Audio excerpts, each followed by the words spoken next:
thank you so much again. It's been quite a journey, and I'm very grateful to both our cantorial intern, David Fair, and our music director, Joyce Rosenzweig, for the intensely increased amount of work and stress to be able to lead services together in this framework. So I'm so grateful to the two of you, and to you, Jason, who's invisibly behind the scenes making it all work. We're so grateful. And we're so aware of how much it takes to do something new, and how many muscles we have to stretch and how hard it can be. So I'm also grateful to all of you who are here with us tonight and who are being patient and also being willing to join us on this journey of creating sacred space in the middle of the chaos of the world in which we live. So tonight I'm going to offer a few words. You might have noticed that in these 6 weeks, I've been giving the Drashah each Friday night. And I felt it important for me to be the one speaking to all of you each week as we're going on this journey towards something unknown. We are in an unknown moment. We don't know where we are, and we don't know exactly where we're going. And we have, and we don't have anyone to look to really have the sense of trust. So here we are. Let's talk about a little bit where we are. Let me just adjust the computer a little bit.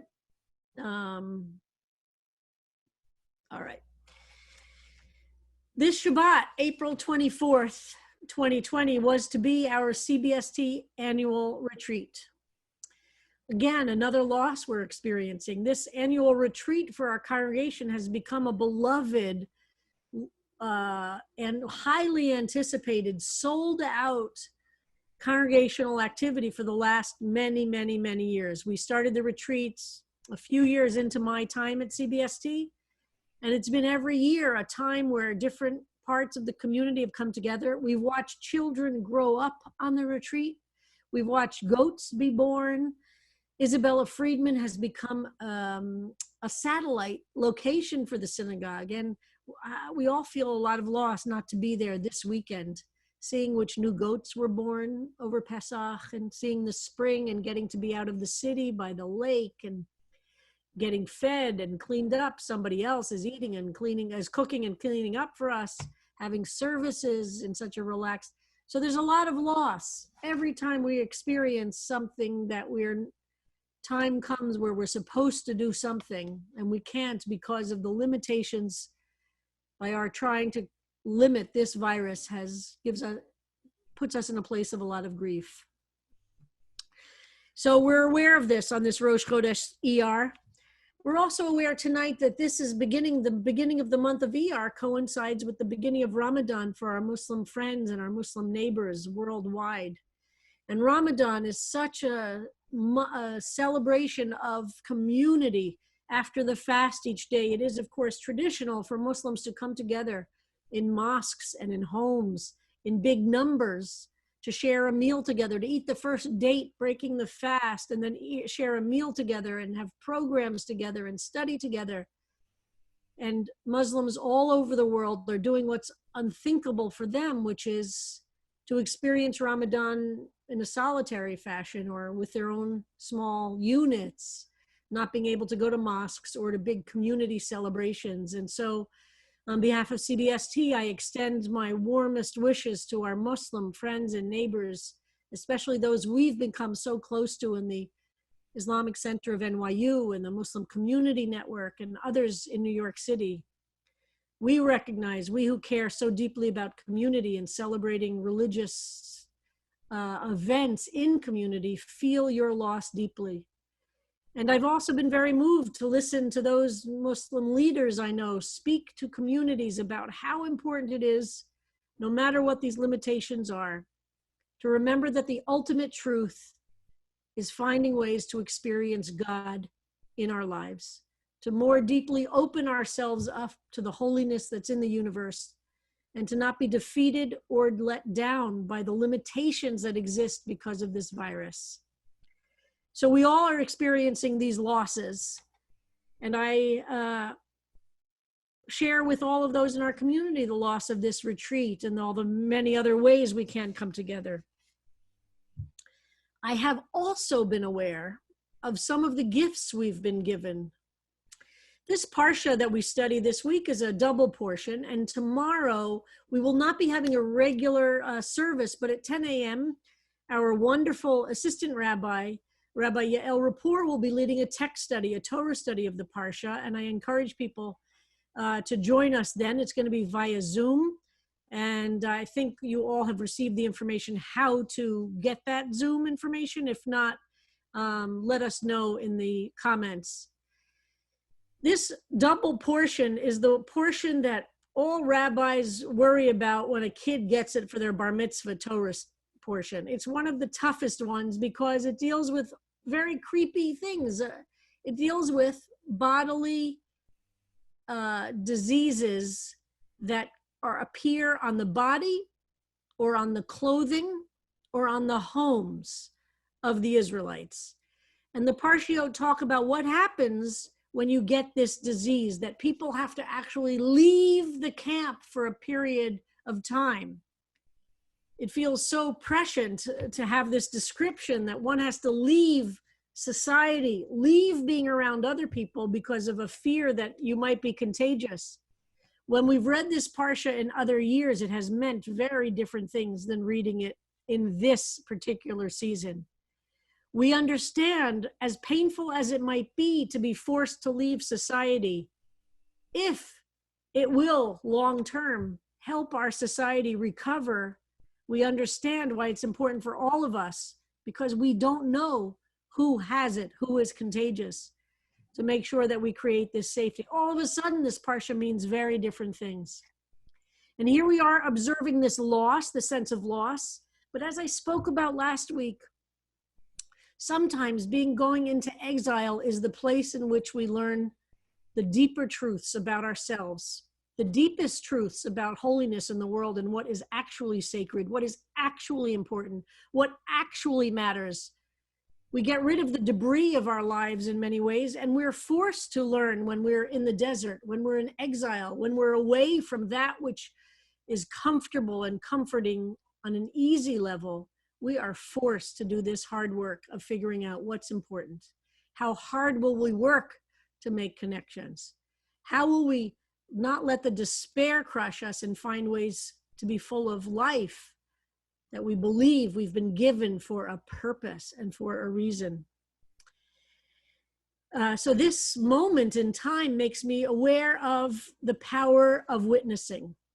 And let me tell you briefly what I mean by that. Some of you came with me on journeys, on pilgrimages to visit Auschwitz-Birkenau. Some of you came with me on journeys to visit the lynching memorial and the museum to slavery in the South. After both of those experiences, I've had the experience of people saying, what do we do with this? I don't want to be exposed to something so painful or something so harsh. It makes me feel so bad, and what is there to be done? So I want to offer you something very briefly tonight as an offering about what is to be done when we face these terrible situations, including where we are today. When there is nothing to be done, for instance, about the Holocaust, for example, in this past week we observed Holocaust Memorial Day, and 6 of our CBST teens lit a candle on behalf of all of the downtown synagogues, and each one of them, the grandchild of a Holocaust survivor, lit a candle for one of the 6 million and mentioned somebody in their family. They are providing a witness when they do that.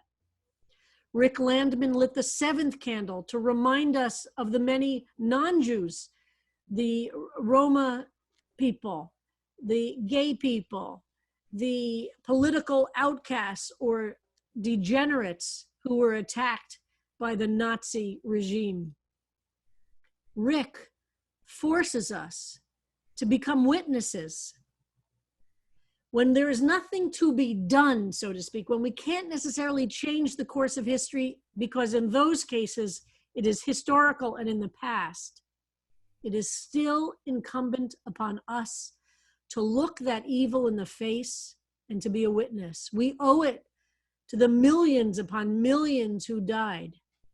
to not be afraid to face it, to be there as a witness and to be crushed for those moments, but to be a witness, to say the names we know and to be aware there are so many whose names we don't. To insist that we have the breath and we're alive, we will always be a witness to that loss and that pain. To stand there at the Museum for Lynching here in the United States and to read in very graphic details what slavery was really like for African Americans, and not just use vague terms that don't make us confront it directly. When we confront something like that directly, we are serving as a witness. And I believe that when we serve as a witness, we bring God's presence into the universe. And when we witness somebody else's pain, even when we can't solve it, even when we don't have the magic wand to make it go away, we are bringing God's presence into the world. And that presence brings some kind of comfort. It is our job. A few of you have said to me that you don't like getting all the condolence notices that we've been sending out, as every person who is connected to the CBST community has died from COVID. We have changed CBST's regular policy. Our regular policy is that we send out condolence notices when it's somebody in the very close family relations, the closest of friends, dies. But we have felt that it's essential, partly because we're all in our little isolated places, to continue to bear witness to the death and the loss of every individual that we can that's connected to the community. To not forget that behind every number, there are real human beings who are suffering and dying. And this is not historical. We are living through it. In years to come, when we're telling the stories of how we lived through these days, and those of you who did not live through 9/11, or did not live through AIDS, or did not live through the 60s and the Vietnam War, or the 1950s and the nuclear terror that was imposed, or World War II or World War I, you are now living through one of those moments in history that you'll get to tell these stories in years to come. But one of the pieces of the stories that we must say is that we bore witness, that we did not turn away. So I might suggest to you, open up every single one of those condolence notices. People cannot even get into the hospitals to say goodbye to their loved ones. Doctors are so stressed because family members are begging them to set up FaceTime so that they could say goodbye. What does a doctor do if they have to choose between creating FaceTime on a phone with a dying person or actually taking care of somebody who might live on a ventilator? There's just not enough personnel in the hospitals right now. We open up those condolence notes, we read the name, we say a prayer for them, and we say a prayer for the loved ones they leave behind. They can't go to the cemeteries. I did a funeral last week. Only 3 people are allowed in the cemetery, and they gave us a short slot of about 15 minutes because so many people are being buried. I asked a Jewish funeral director here in New York, how do the numbers compare to a regular time? They say, well, normally our funeral homes cover about 10 to 14 Jewish deaths in a 24-hour period. Today, it's 70 in a 24-hour period. Be a witness. Say their names. Every time you get a condolence note, open it up, read their names, say their names, say a prayer for them and the family they left behind. Every time those of us in New York City or other places, you hear an ambulance, don't just say, oh my God, another ambulance, and don't just tune it out. Say a prayer for the person in the ambulance who's being taken to the hospital. Say a prayer for the workers who are working on them while they're in the ambulance. Say a brief prayer for the doctors and nurses and all the hospital folks who are waiting in an emergency room bay for that ambulance to arrive to try and save that person. Let us humanize each of these experiences. So we are a witness. You might have noticed, and some of you know, that in the word, in the sentence of the Shema, we say, Shema Yisrael Adonai Eloheinu Adonai Echad. If you see that sentence in the Sefer Torah, in the scroll of the Torah, or even in the CBST Siddur, and you can look and see it right now in the CBST Siddur, and the Shema itself is on page 88. We have recreated the way the Shema looks in the Sefer Torah in our Siddur. You'll notice the last Hebrew word of the first word and the last Hebrew letter of the last word, 2 letters, the last letter of the first word and the last letter of the final word are enlarged. They're big. Together, that ayin of the first word and the daled of the last word spell the word ed, ed, witness in Hebrew. That's in the Sefer Torah. And we are taught by the rabbis that we are all required to be witnesses of God's presence in the universe. And every time we say the Shema with the ayin and the daled, we're reminded, what's the most significant way we can witness the holy presence in the universe is to be a witness to the world in which we live, to not turn away from the pain of others, even if we can't solve it, to hold their pain, to say a prayer, and to believe that God's presence is connected to our very witnessing. It has power. So I pray for all of us this week that we find ways to be adim, to be witnesses of God's presence in the world, to remember those who are suffering and to not turn away from that suffering, and to be strengthened by our connection of being a witness. May each of you witness, and may you be witnessed, and may God's presence continue to fill you on this week of the Parsha in which we study about diseases to the body.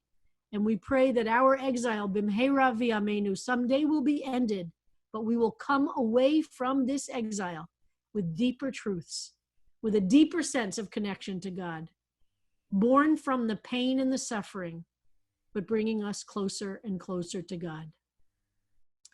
And now we sing some words from Hallel itself, which we sing whenever we are celebrating the going out, the finding discoveries, the Rosh Chodesh, which is the beginning of a new month. And this first psalm we sing is on page 160, B'tzei Israel. When Israel left that particular moment of exile of Egypt, we sang songs. Let us sing. Page 160, B'tzei Israel, Psalm 114.